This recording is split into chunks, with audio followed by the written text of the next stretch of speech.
Hello అండి, అందరికీ నమస్తే. Welcome back to she was kitchen.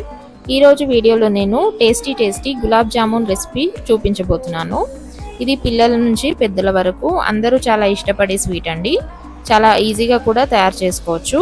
So దీనికి కావాల్సిన పదార్థాలు ఏంటో, తయారీ విధానం ఏంటో చూసేద్దాం.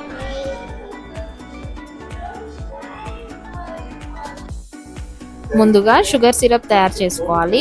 ఈ షుగర్ సిరప్ కోసం స్టవ్ ఆన్ చేసుకొని ఒక గిన్నె తీసుకొని అందులో ఒక హాఫ్ కేజీ చక్కెర తీసుకున్నాను. హాఫ్ కేజీ చక్కెరకు సరిపడా తగినన్ని నీళ్లు తీసుకొని ఇది పాకం అయ్యేంత వరకు వేడి చేసుకోవాలి. పాకం మరీ చిక్కగా కాకుండా మరీ పలచగా కాకుండా మీడియంగా ఉండేటట్టు చూసుకోవాలి. మనం చేతితో తాకినప్పుడు మరీ జిగటుగా కాకుండా మరీ పలచగా కాకుండా మీడియంగా ఉండేటట్టు చూసుకుంటే గులాబ్ జామున్కి చక్కెర పాకం కరెక్ట్గా సరిపోతుంది. గులాబ్ జామున్ కూడా చిక్కిపోకుండా ఉంటుంది. ఇలా కొద్దిగా బాయిల్ అయ్యాక ఇందులో మనం ఒక హాఫ్ స్పూన్ ఇలాచీ పౌడర్ వేసుకోవాలి. ఇలాచీ పౌడర్ వేసుకొని కొద్దిగా చిక్కబడిన తర్వాత ఆఫ్ చేసుకోవాలి. ఇలా స్టవ్ ఆఫ్ చేసి కొంచెం గోరువెచ్చగా అయ్యేంత వరకు పక్కన పెట్టుకోవాలి.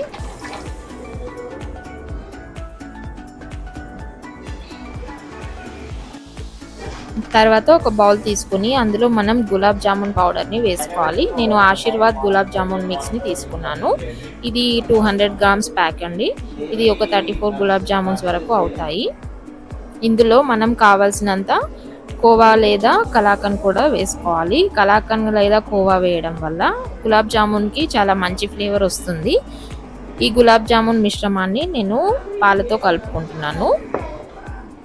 ఇలా మరీ మెత్తగా కాకుండా మరీ పలచగా కాకుండా మీడియంగా కలుపుకొని ఒక 10 నిమిషాల పాటు మూత పెట్టి పక్కన పెట్టుకోవాలి.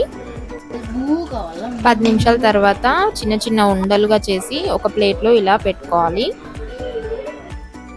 తర్వాత స్టవ్ ఆన్ చేసుకొని వేరే ప్యాన్ తీసుకొని అందులో డీప్ ఫ్రైకి సరిపడా ఆయిల్ వేసుకోవాలి.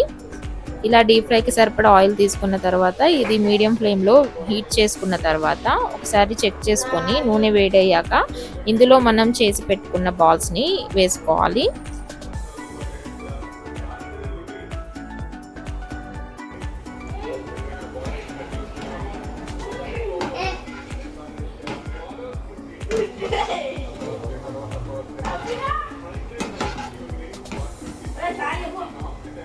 ఈ బాల్స్ ఇలా గోల్డెన్ బ్రౌన్ కలర్ వచ్చేంత వరకు డీప్ ఫ్రై చేసుకొని తీసి ప్లేట్లో పెట్టుకోవాలి. ఇలానే మిగతా బాల్స్ని కూడా డీప్ ఫ్రై చేసుకొని ఒక ప్లేట్లో తీసి పెట్టుకోవాలి.